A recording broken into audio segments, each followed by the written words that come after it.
Donald Trump's shooter has likely met with the feds. Are you kidding me? You have got to check this out. So Crooks, the assassin and Joe Biden donor who donated to a left-wing Get Out the Vote organization on the date of Joe Biden's inauguration, who went to Allegheny Community College, who's 20 years old, whose parents are counselors, and that's about all.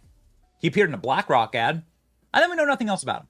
No social media footprint, no photos of him online other than his driver's license photo here, and no manifestos, nothing. Just a blank slate.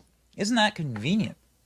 Isn't that convenient that somebody who's such a blank slate would have the capacity to elude the Secret Service, get into a prone sniper position, and take 7 shots based on all available data at the president, murdering one of the president's supporters and nearly murdering the president, lodging a bullet through his head in a miracle that Trump lived, and then sending 2 other patriots, MAGA supporters, to the hospital.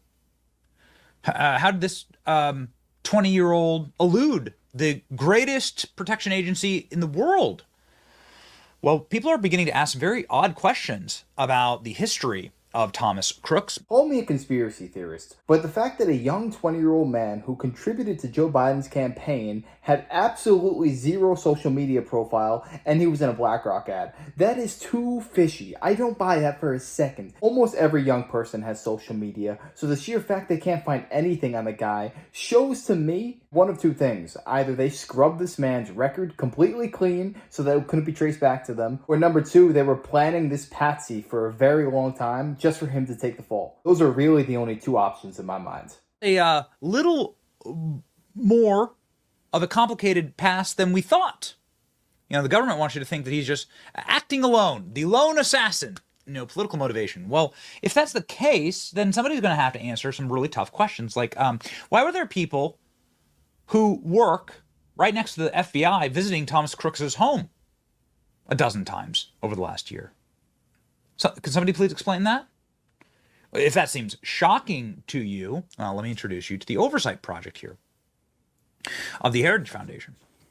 Assassination Info Drop. We found the assassin's connections through our in-depth analysis of mobile ad data and tracked the movement of Crooks and his associates. To do this, we tracked devices that regularly visited both Crooks' home and his place of work and followed them. Oh my. What did we find out? We found out that Thomas Crooks was regularly visited at his work and also at his home, a building in Washington, D.C., located in Gallery Place. This is the same vicinity as the FBI. Whose device is this? Somebody who visited Crooks' home and work was also in D.C., right here, in a place called Gallery Place. Now, if you're unfamiliar with Washington, D.C., let me show you. This is Gallery Place, Chinatown. This is the metro stop right here. Green, red, and yellow line. Here's Capital One Arena, where sports teams play, like the hockey team, right? Here's the National Portrait Gallery. This is a Smithsonian. And right here is the FBI. Well, this is strange. That's just like probably a 2-minute walk from right there to right here. It's a block and a half away. Seems really close to the FBI. Not trying to jump to any conclusions here, but this location right here is exactly where you'd set up a meeting if you were the FBI, if you wanted it to be close to your office, and if you wanted to speak with the Trump assassin. Personally, I think these are connected. Because if you compare it to when JFK was assassinated, there were no mobile phones. There was no way to track the whereabouts of certain people back then. Whereas now, there's a tracker in your pocket at 24/7. They know exactly where you are to the very minute.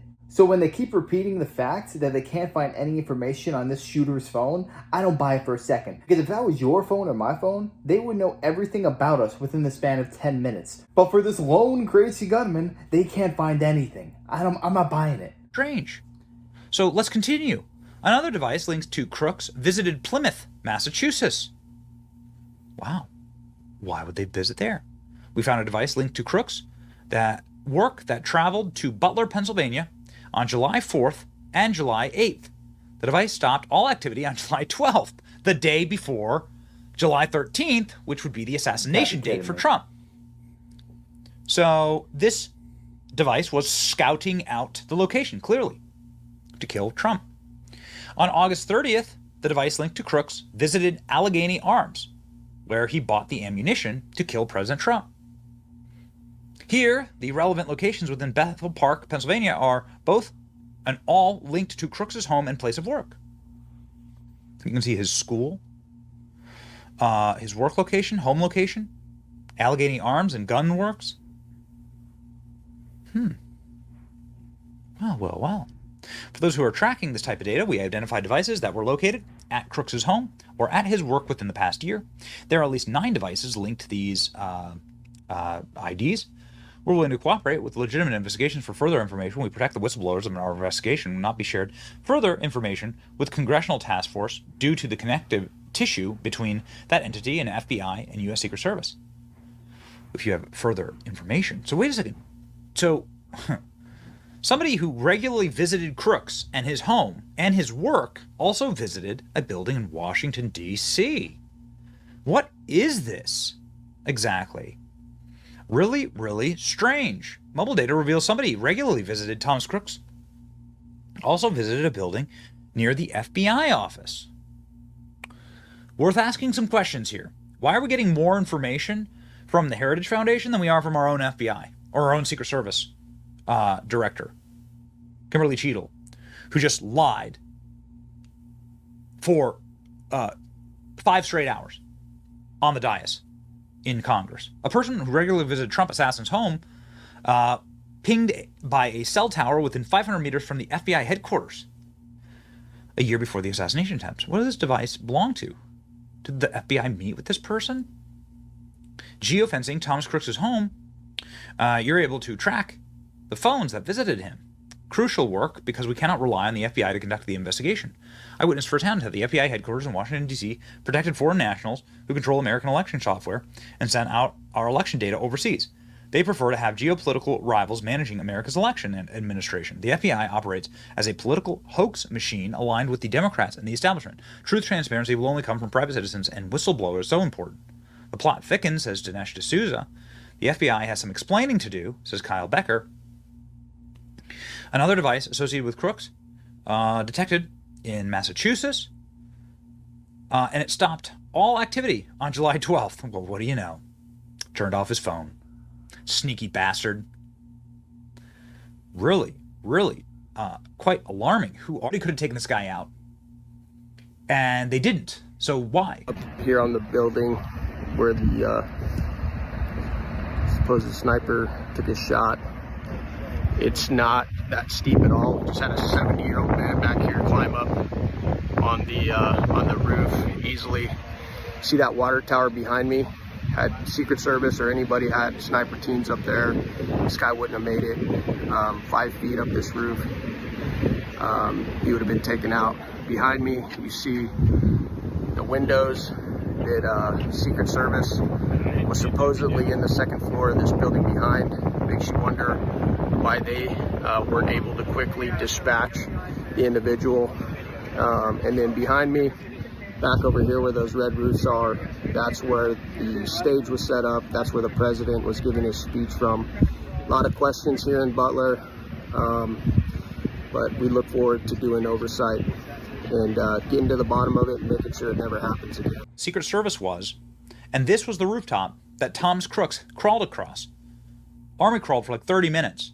They had eyes on him for like an hour. And he crawled across this roof and got into position to shoot President Trump. It's President Trump obviously right there by the Red Barns. If you're even remotely familiar with the assassination video, you can see, you know exactly where these Red Barns are. Here, ladies and gentlemen, we'll play the original video. So you can see there, that's where he sat with his firearm, and you have the Red Barns right there, and this is the view from the Secret Service. I don't care what anybody calls me. This was set up. This was planned for a very long time. Everything they tell you about the story just makes absolutely zero sense. First off, the roof was too sloped to put the Secret Service on. I can go on that thing blindfolded with my hands tied behind my back and I would be perfectly fine. The more I dive deeper into this, the more I realize just how crooked and just how corrupt those in power truly are. Because this was an assassination attempt on our future president of the United States. And only by the grace of God is that man alive today. I could not imagine anybody having a clearer shot on a president than what happened that Saturday, July 13th. These are evil people that Donald Trump is up against. He is the one standing up to these evil people, and he's doing it not for himself. He's doing it for us. So we need to have this man's back all the way. We need answers on what happened July 13th. This is disgusting. I wish that Donald Trump, when he was in office, declassified everything regarding JFK, because I can almost bet you there are a lot of correlations between what happened to JFK and what happened July 13th. That is completely unsubstantiated. It's just my opinion. You guys are welcome to your own. I would love to know, what do you guys think happened that day? Was this planned? Was this a lone gunman? Let me know your exact thoughts. I would love to hear that. And if you enjoyed, make sure to smash that like, comment, subscribe, and wish you guys nothing but the best. Until next time.